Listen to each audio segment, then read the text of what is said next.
I ran into this last week. Here's what fixed it from me. If you're looking to transfer your balance to a new SIM with Bouygues, follow these simple steps. Step 1. Log into your Bouygues account.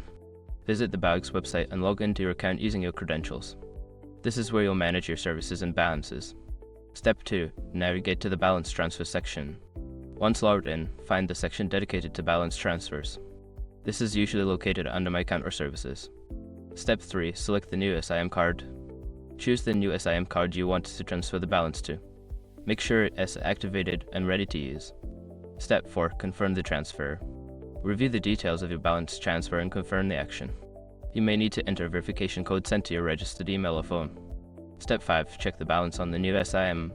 After the transfer is complete, check the balance on your new SIM to ensure the transfer was successful. You can do this by dialing a specific code or checking your account again. If you encounter any issues, double check that your new SIM is properly activated and that you followed the steps correctly. Good luck with your balance transfer.